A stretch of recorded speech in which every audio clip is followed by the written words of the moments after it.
It is I, Scythe, and welcome to the October Special. What makes it an October Special? Thing's haunted. No, I'm serious. I don't know what the heck is going on with this thing, but the tank is haunted. Haunted aside, though, this is the Guy Award. I wanted to give my hand at a proper VS2 build with no weird mods or creative components, just plain create Botania and Hex Casting. A cannon like no other, a crowd control wither turret, and a deceptively complex jumping mechanism. So to get started, let's look at the cannon, the bread and butter of the build. This is the key piece, because it's not overly complex, but it is clever, it is genius. And it's the way it's using mana spreaders and the way we're utilizing mana prisms. So the mana spreader needs to send mana forward, right? It needs to send mana out. Unfortunately, it's a little tricky getting the mana to actually go out of the mana spreader, because on vehicles, this is a weird one, right?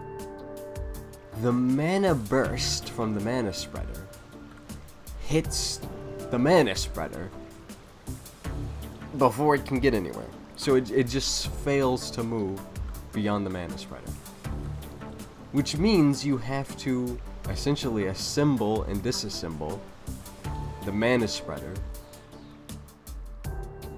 fast enough for it to just leave and shoot out. Which I thought I could just do with a mechanical bearing, just, quick assemble, disassemble, but that didn't work. I'm guessing maybe the mana burst hits the entity, right? So maybe it's considering the contraption an entity. I'll actually test that, and you'll see a clip right here, right now, seeing whether or not that is the case. But you'll also see that assembling it and disassembling it with a mechanical bearing doesn't work. So what was the alternative? The alternative, after more trial and error than it should have taken, I guess it was about a fair amount of trial and error, is this simple two-piston method. So I've got two pistons with two redstone links. It doesn't need to be redstone links. I was just keeping I was just taking the easy route for now, and that goes to a bit of timing. So this timing right here, it starts from this block. It goes 5 seconds. The 5 seconds is for the reload, because it can only fire once every, give or take, 5 seconds, and if you fire before that, it gets messy. So it waits 5 seconds, then it sends a signal. This observer will make a little sound so that you know it's ready to fire again, and then it will trigger this piston sequence. And this piston, what it'll do is it pulls the mana spreader in, and then it pushes it on top of the mana pool. And when it's on top of the mana pool, this is where it gets clever. It goes to a mana void. But this is where it gets weird. I'm not really sure why this is the case. But when the mana goes from a mana spreader to a mana void on a ship, get this, right? It's on a ship. Normally it would bend into the mana void, because it's got the magnetizing lens, right? And the magnetizing lens, it says, okay, magnetize, in other words, move towards a target that can accept mana, so it moves towards the mana void, except that it doesn't. The mana spreader is in the ship world, right? So we went over the ship world, overworld dichotomy before. So the mana spreader's in the ship world. The mana void is in the ship world. But get this, think about this now. The mana burst is in the overworld. It's in our dimension, right? But the mana burst can still interact with things that are on the ship, because it's like an entity. And so the mana spreader says, hey, this sequence, there's a mana prism and there's a mana void. This sequence means that we should be able to send mana out. And a mana spreader, if it sees a sequence that can send mana out, guess what it does? It sends mana out. But the mana burst itself does not see the mana void because it's in the ship world.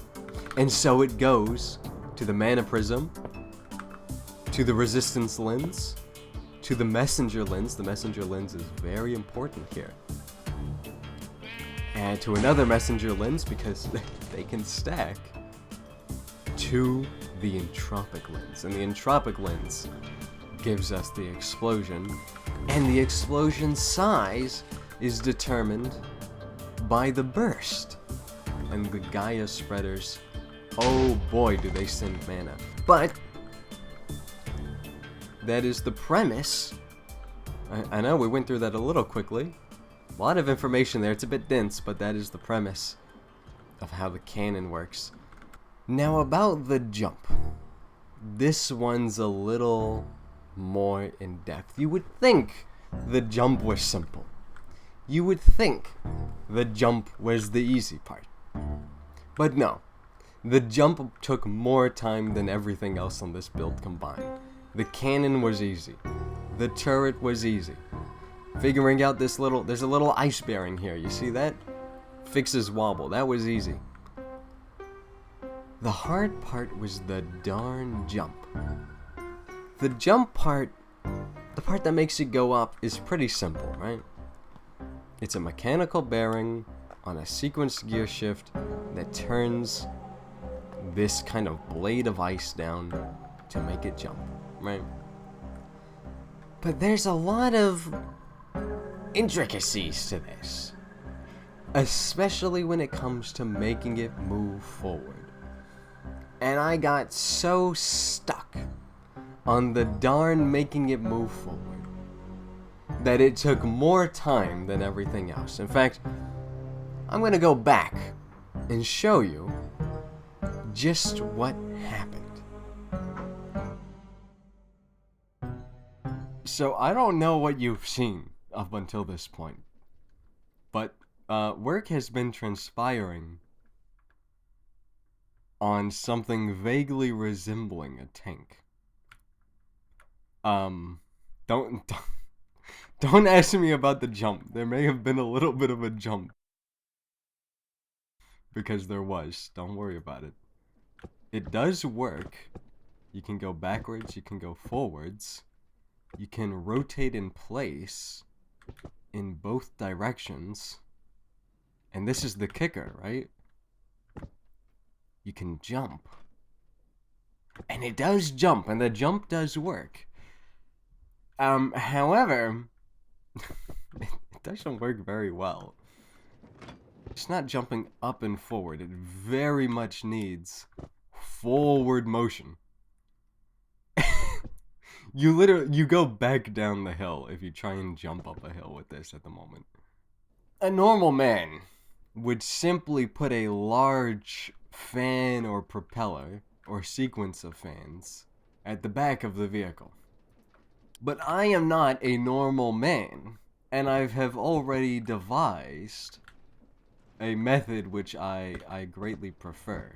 Is it sane? No, it is not sane, and you're going to see why that is soon, but it is intriguing. And that is what we do here. We make things that are intriguing to the intellect. I want to use armor stands to get the position, to get the vector, to get the look vector, so that I can determine a position, but it doesn't quite work right, see?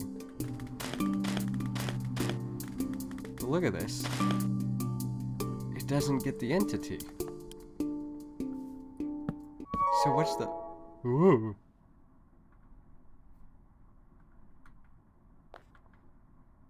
What the heck?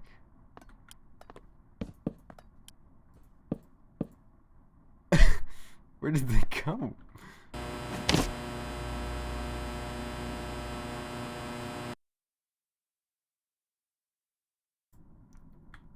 Bro, I don't even remember what I was doing last night. All I remember is there were some boats and there was something resembling a tank.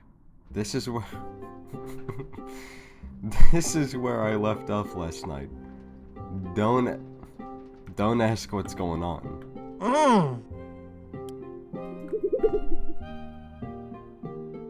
Okay, we've gotten something resembling progress. Let's see.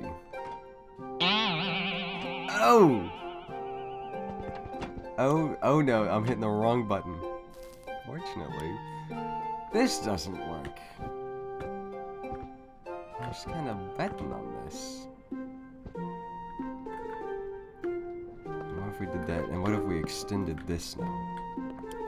Can I get? I can. Okay. So this is about what I want. I want a good push. It may not seem like much, but it's a push, and we can kind of get this working. So, I probably have not included much of the build up to this, but I want to show you a little something that's building up to why these boats are here. Take a look at this.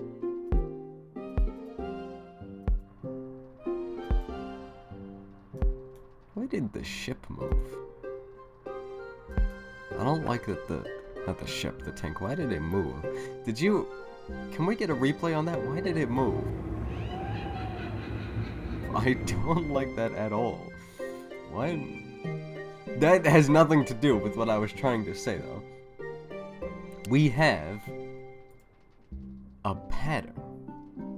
Okay, well, you can't see it in the cipher. I'll show you the pattern. This is the pattern, right? So what the heck is this? Well, we have the boat saved as an entity. So what we can do... You know, I probably haven't explained what the heck I'm talking about, but just go along with it. What we can do is we can take the boat, right? That boat right there. There's the boat. It's saved in a thought knot. We can get its position, and then we can do things at that position. So let's get one, and we can play a sound. And so that sequence right there is all stored in this cipher. You see that? So every time I hit with this cipher, it's finding that boat, resolving to its position vector, and then playing a sound at that position. So, I now have a question. If this doesn't work, I'm going to weep. I'm actually going to weep. So, my concern, right? Deployers can cast spells from trinkets. But, the boat is in this world. The vehicle is in the ship world. Where is the deployer? The deployer is in the ship world, right? Because it places blocks in the ship world. So can it resolve the position to the boat as an artificial player, as artificial intelligence? I'm not so sure, because I suspect my fear, my concern is that it's going to be out of range, but I don't know yet, so let's give it a test. It's not out of range. How does it do it? Because if I go out of range, it's out of range.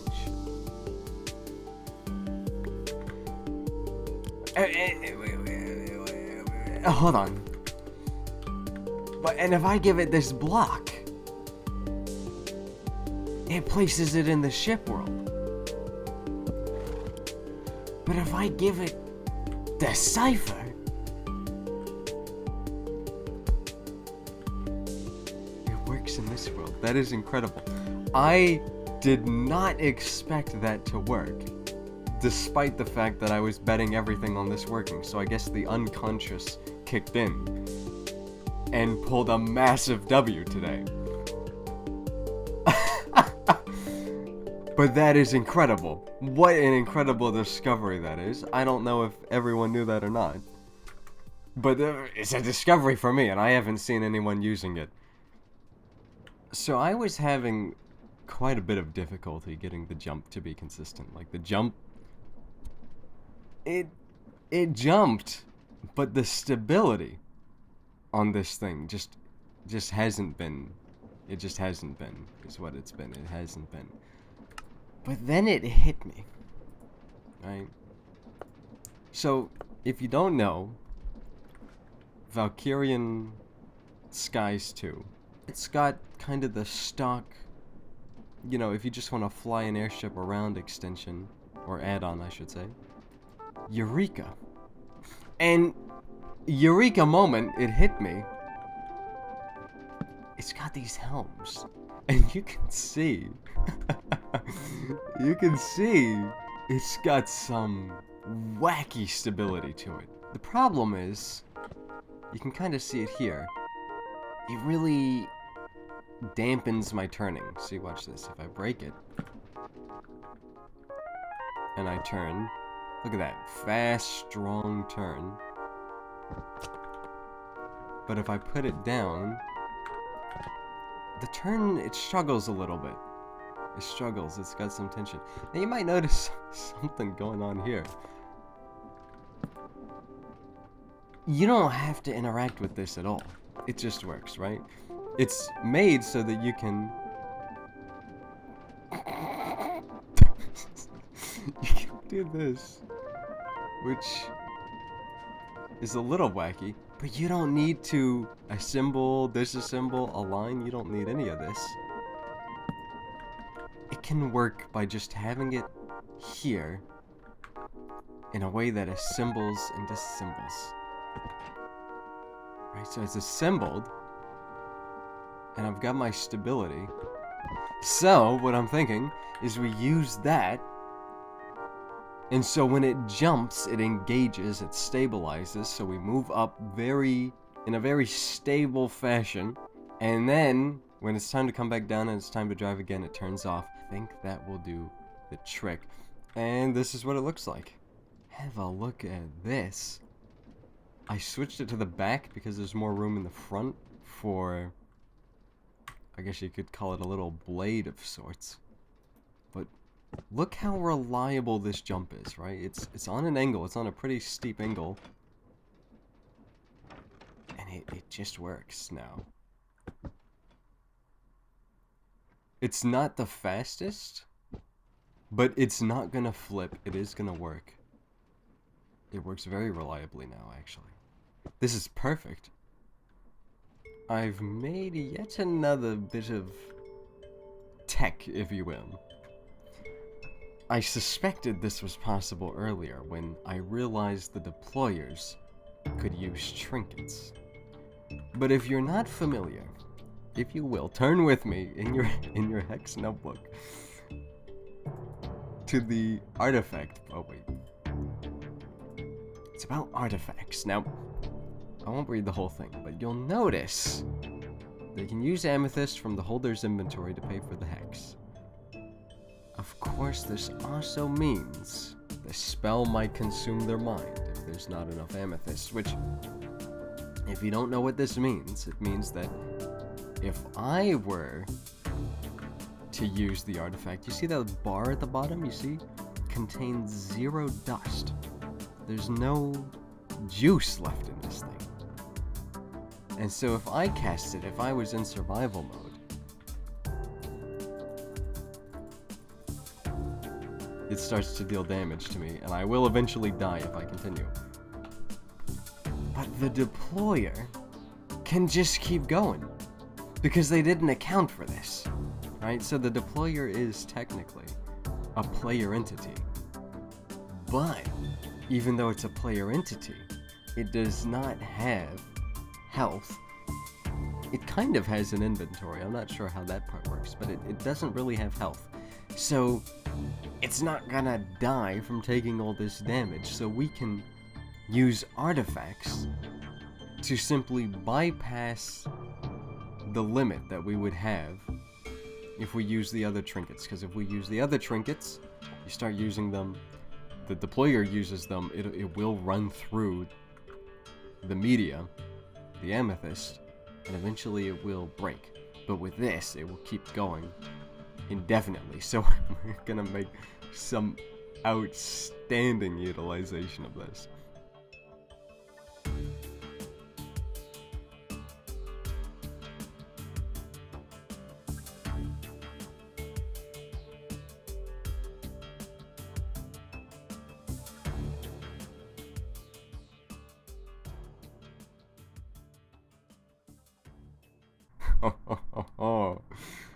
I have one heck of a cannon. These have to be spaced out a bit, because for some reason if they're not spaced out a bit, it blows up. But let's just give it a fire.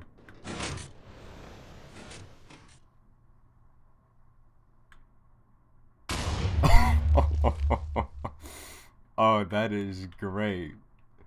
So there has been, once again, quite some progress. We're not going to touch on all that yet, because that's going to be explained later. What we're going to touch on for now, because this won't be explained later, oh my goodness, is that it's all gone terribly wrong. So you remember how I said it would probably cut to the finished build unless something went horribly wrong? Well, that's because something went horribly wrong. Let me show you. It can't jump anymore. It can jump up, but the forward part just doesn't work. I guess it's too heavy now. And it just can't bring itself forward with these 3x3 little pieces. It just doesn't move with this anymore. I'm always terrified I'm gonna like accidentally nuke the build with this doggone thing. So it can jump up it, but it can't jump forward anymore. So that whole thing, and also, yeah, this is a duplicate. That was the, I like to do backups, don't worry about it. So I'm gonna have to figure out something else, cause this ain't it. This ain't it.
And that's how we got here.